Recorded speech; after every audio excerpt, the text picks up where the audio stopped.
Welcome to the Top Shelf Grumbling Podcast with Dan the Don Walls. This episode is brought to you by our sponsors: Lawn Hub for all your lawn care needs, Price Cutter, the best meat in town, Russell Motors, go see Austin, he's got what you need, Butcher Block Restaurant, voted Best Biscuit and Best Breakfast 2025. Available wherever you get your podcasts, coming to you from the Wilder Fitness Studio. Presenting a Where You Media production, this is Top Shelf Grumbling. All right, guys, we're back here with another episode of Top Shelf Grumbling. This episode is brought to you by our title sponsor, Mr. Drew Chapman with Patty Turk Properties, 317-1331. For all your real estate needs, give him a call. We're back here shooting an episode here on a Wednesday. Is it not? That was Thursday, isn't it? Thursday. Gosh, it's Thursday already.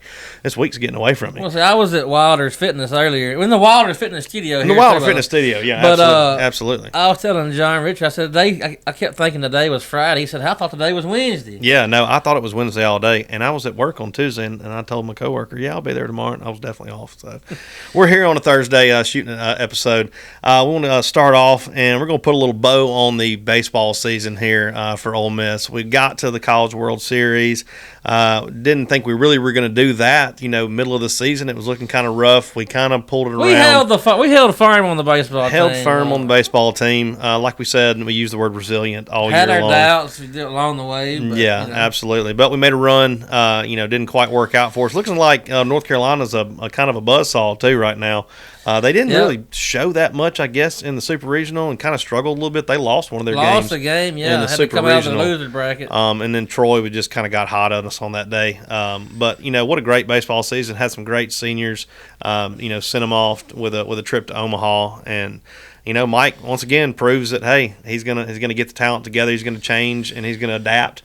Joel Mangrum was brought in. Tip your cap to all that. So, what are your thoughts on that? Well, Mike has alluded to. You talking about Joel Mangrum? Mike has alluded to that he should have done this years ago. And he brought him in. This was the second year there. He brought him in actually in 2024 at the end of 2024. Yeah. But his finally took hold of what the pitching coaches can and do, and will help you do. And Mike is not micromanaging near as much. Yeah, he's gone into more like a CEO, role. Look, I get it. It's got to be hard to relinquish. Nobody wants to relinquish power, which is basically what he was asked to do. You got to be a GM, in this day and age, and you got to manage the portal. You got to manage NIL. And spending money, you're kind basically of touching on the portal quick. We've got some big, some 2 or 3 pitching arms already out of the portal. Still hasn't got any. We're going to have to get a few more bats. We hadn't done that yet, but it looks like we also made a decision on whether Owen Pena or Braden Randall was going to be here, and we're going to miss Braden Randall's bat for sure. He was a heck of a player, great teammate. He did whatever he was asked to do. I see where he's visiting. He's got some suitors. I see where he's visiting state and visiting Tennessee coming up. So yeah, absolutely, he's keep your cap to him. I wish him all the best, no matter what. No hard feelings whatsoever. I do think at times Pena was better in the field, but then there were some times I think he may be more athletic, but he may not have made the headiest plays sometimes out there. So, and that's kind of one of those things. But he's also young too. Pre-NIL era, you probably keep him. Yeah. Oh, absolutely.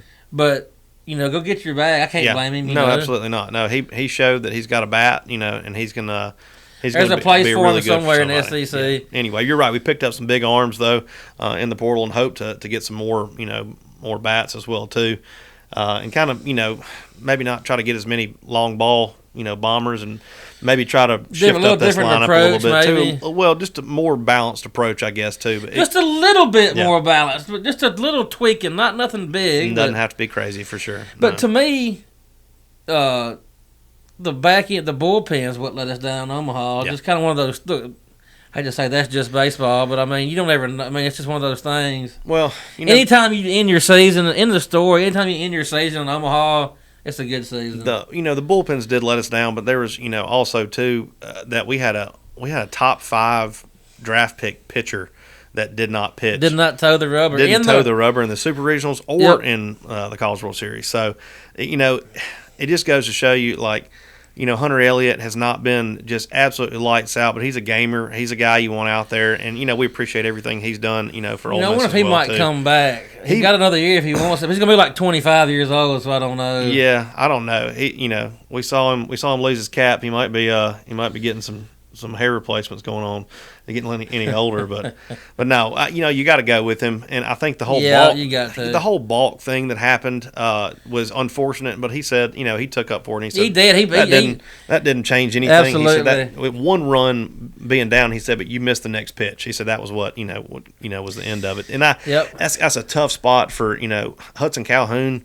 I don't know what happened with him. I saw that the strike zone was pretty tight, and he threw some pitches on that first batter that I think were strikes, would have struck him out, and he didn't get them. And I don't know if that spooked him or not or something, but the misses got bad on the absolutely, second guy. It kind of did. You just got to go then. You got to get him out of there. And also this about Calhoun, kind of taking up for him a little bit. Yeah. We always put him in when shit has hit the fan. Oh, yeah, like, get us out of this, you know. Yeah, absolutely. That's always his like thing. Hey, you're going to be put in a tight spot no matter what. And that time it just didn't happen. And, you go to Walker Hooks, and it's just, his stuff is good, but it's got to be in the right setup. He's not like a come in and, like you said, he's not that come in Hudson Calhoun fixer kind of guy. And J.P. Robertson, he's decent, but, it just wasn't our day. It just wasn't our day, and they hit the ball when they were supposed to. And that guy, that really, and it is what it is. The guy's strike zone was unbelievably tight, and was hard to throw for both ways. For both ways, and they connected on those balls that went across the plate. Well, here's my thing with the strike zone. I don't care what your strike zone is. It could be generous. It could be tighter than Dick's hat band. Yeah. But just be consistent. Yeah, that's all you can ask. On both teams. It was on both teams. Like I said, it was. They swung the bats and hit the ball. But yeah. Mississippi State, their fans were convinced that Georgia was they're the best team that ever lived. The '98 Braves. Nobody's gonna beat them. That just goes. That's baseball. Yeah. They couldn't stand that we went to Omaha and they didn't. But now they did get a tough draw. That's just how the You know how many years we had tough ass draws at Ole Miss? A bunch. Oh yeah, absolutely. And I mean, I was the guy that was the Georgia's player, the Rhino. He's got a nickname called the Rhino. He was like 1 for 14 or something like that in the College World Series. That'd be a tough. Oh yeah, he's the Golden Spikes. Yeah, probably win the Golden Spikes. And I think he's a catcher maybe or something like that. He is a catcher, I'm pretty sure. Absolutely. But yeah, no, they hit a home run. They hit a home run the last inning last night. The game was already, basically decided. But anyway, let's putting a bow on baseball season. Look, it's officially football season. Football season will be here before you know it. SEC media days are coming up here in a few weeks. Absolutely. We're well under 100 days. 80 days to Ole Miss kickoff. Week 0 is like week 0 is like 70 in the 70s, easily in the 70s. Yeah, it's we don't play that Sunday or Monday. No, you can almost have a child, but you're not gonna be able to have one from now till then. We're that close. Football season. We're gonna stay tuned. We got some big things coming at absolutely Top Shelf Grumbling, Ole Miss 365. Just stay tuned. Live shows. We got almost daily. We're going to have between. It's going to be refreshing too. We kind of been in a lull. I mean, baseball helped out. Baseball helped out with Christmas I know. I don't know what we had talked about if baseball hadn't got kind of hot. I really don't know what we would have talked about. I literally do not know about Brendan Sorsby, being kicked out. But I guess that was it. Oh, and he's there. People, the Texas Tech fans are like saying, "What about Trinidad now?" Like the case is. I've said this 100 times. I don't care if you're a State fan, an LSU fan, or what. If you objectively look at the Trinidad case, he deserves another year. And I'm not just saying that as an Ole Miss homer. I am an Ole Miss homer, but he's not. But he deserves. He's only going to be. He's only 22 or 23 years old. He's 23 years old. Yeah. It's not like he's trying for an 8th year of eligibility here, folks. Absolutely not. Anyway, but football season is fast approaching. It is here. Got lots of stuff on the docket. We're going to talk about. When we say this, like I said, we're going to have between the Toddy Land podcast with me and David Johnson of Ole Miss 365 and here at Top Shelf Grumbling, I'm going to be doing pretty much daily podcast throughout football season. So absolutely, you'll be sick of me. We'll keep grinding them out. Gambling, football gambling too. Can't wait for all that. Get back to some of the betting of our top shelf grumbling. Absolutely, that was some of the roots of our podcast. Were our existence, existence. The gambling side of it. So we'll get back into some bets and stuff like that too. But tonight or this evening, we're gonna do like a kind of jump into football. We're gonna talk about like returning starters, some of the impact transfers that we have coming in, and talking about position battles, coaching as well too, because we got new coaches. We can maybe talk about that as well too on the back end. Also want to touch. We do a wonderful wide world of golf segment here, but Jackson Suber is teeing it up in the U.S. Open. He's T80, T78 right now, but he shot like one or two over, I think, today. So, I mean, he's only like 4 off the lead. Yeah, so. No, it's not going to move that much. And he's been playing good. He's got 2 top 4 finishes, which is what got him in this field to begin with. He got top 4 finish the end of May at the Byron Nelson, and he got top 4 finish last weekend. Had the 54-hole lead at the RBC. At the Canadian last weekend. So, good job, go Jackson Suber. Tip your cap. Tip your cap to Jackson Suber. Excuse me. Look, Ole Miss football returns the core of a Final Four football team that was an eyelash away from playing the national championship last year. Vegas has released our win total at 7.5, and everybody's kind of like clutching their pearls at that. But the national media will have you believe that the absolute core of the football team has left in the offensive coaching staff, and we are the entire offensive coaching staff left. The entire, I can't tell you how I've heard that, which is like so not. And also too that our roster was rated. I've seen that from multiple people that and our roster has been rated. You got to be absolutely kidding me. I think there was like 7 or 8 players of worth, that actually played meaningful snaps. No, there wasn't even that many, I don't think. 2 or 3. Yeah. And that's being generous to me that we're... Of playing time. Yeah, that had playing time. That we're not looking for playing time. Even the one that I was most upset about was, I can't think of his name now, the offensive lineman that went to LSU. He went to LSU, went back home because he was homesick, basically. Yeah. He didn't... I mean, he's going to be a very good offensive lineman. I didn't want to lose him. I didn't want to lose Princely or Princewell, whatever his name is. I didn't really want to lose him, but the rest, anyway, who cares? I can't wait to run the ball at Princewell all day long. And T.J. Daugherty, too. T.J. Daugherty. We're running to that side. He's not even going to get much playing time. No. I got a feeling he's going to get demoted. He may already have been. There's a reason why he didn't want to play with the dang green dot on his head because he can't. Because he can't. He's better as just an outside linebacker, but he's a fine player. He's nothing to lose any sleep over. But he's the leading tackler 8 yards down the field. That's what he is. But I don't care what the national media says. We got the off topic. The majority of our team back from a Final Four team. We got 5 returning stars on offense. Trinidad and Lacey, who are 2 bona fide Heisman contenders. You got Bryson Sanders, Patrick Curtis, and Delano Townsend back on the offensive line. Yep. The O-line is always a question mark. It was a huge question mark going into the season last year, and knock on wood, ended up being a strength on this team. Yep. But we got I think the team. Hold on, real quick. The reason why I'm so excited about that as well too, because one of the big key pieces of the offensive staff that did not go there was John Garrison. Yeah, exactly. John Garrison and Joe Judge Judge, but John Garrison, Kiffin wanted him bad to come to LSU with him, and he didn't go. So that's a big piece right there. Is John Garrison coming back? We lost our running backs coach. We upgraded on that with Frank Wilson. And the whole thing was we're going to lose Frank Wilson, but we're going to get Q1 Lacey. Neither one of those happened for no. LSU. And look, make no mistake, LSU did try to raid our roster. Oh, absolutely. It was unsuccessful. Absolutely. To people who weren't in the portal.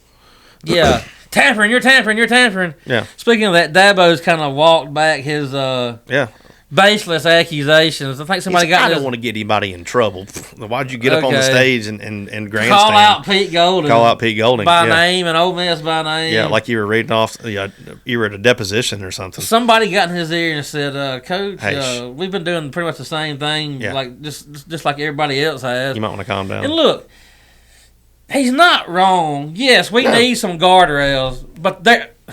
As of right now, there are no such guardrails. I'll go back and say it for the umpteenth time. It's the same thing we did with player injuries. Yes. You make it bad enough, you say, hey, you're going to do it to me, we'll turn around and we'll do it so bad that we will make sure that something has changed. So within the rules of what happened, you can say it's a moral, whatever, but we're pushing the boundaries to try to get some guardrails put in. If you don't and you just sit there, then everybody is playing this game and it's all under the table and nobody's we're just getting taken advantage of. We're like, oh, we're not going to do it to us.